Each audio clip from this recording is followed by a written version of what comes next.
1943. Over war-torn Europe, a young American pilot's plane is riddled with bullets, engines smoking, but not this one.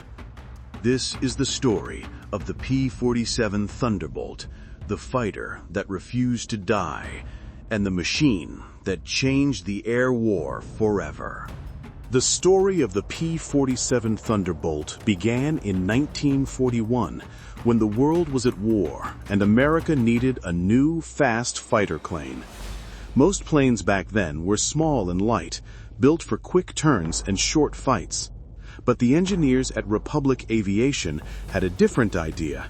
They wanted to build something bigger, stronger, and tougher, a plane that could fight high in the sky and still survive the toughest battles.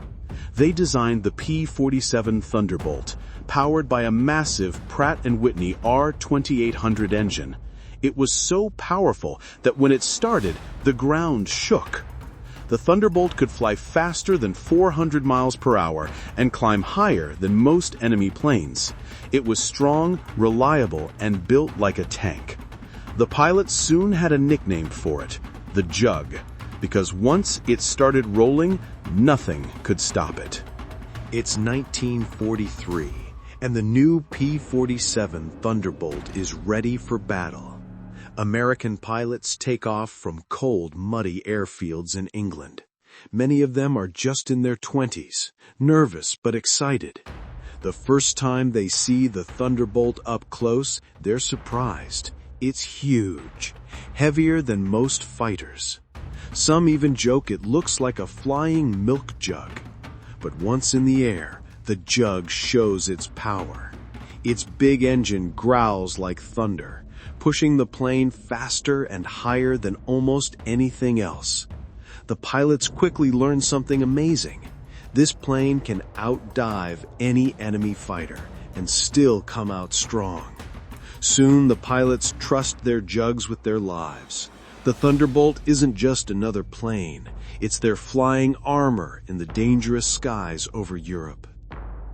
The P-47 Thunderbolt had become a hero of the skies. It was more than a fighter. It was a flying fortress. With 8 powerful machine guns, each wing could spit out hundreds of bullets in seconds. A single burst could tear through enemy planes or destroy a convoy below. When Allied troops landed on D-Day, the Thunderbolts were right there above them. They dove low over the battlefield, blasting tanks, trains, and bridges. Their roar sounded like thunder, which is how they got their name.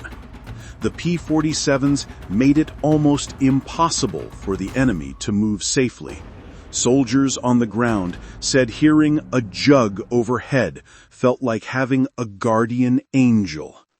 Even after taking hits, these planes kept flying.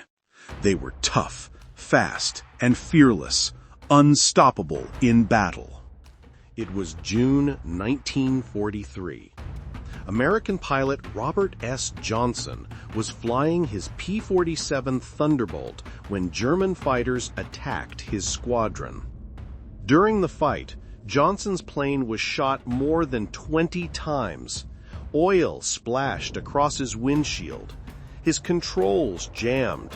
Smoke poured from the engine. He tried to open the canopy to jump out, but it was stuck shut. Then, a German FW-190 fighter circled back. The enemy pilot fired again and again, trying to finish him off.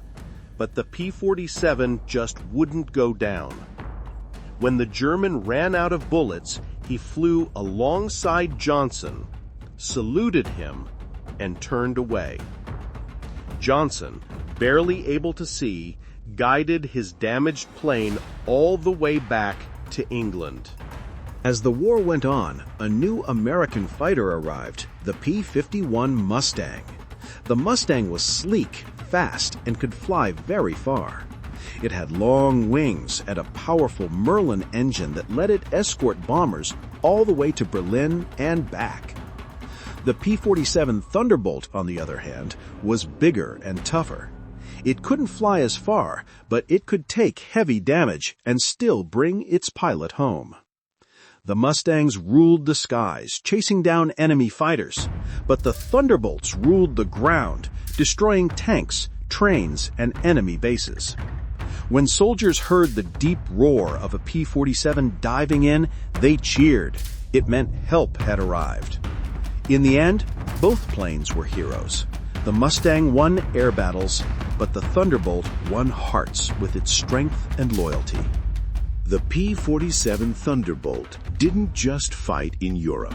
It also flew across the world in the Pacific. In the Pacific Islands, battles were fought over long distances and open ocean. Many planes couldn't make it back if they were hit, but the Thunderbolt could.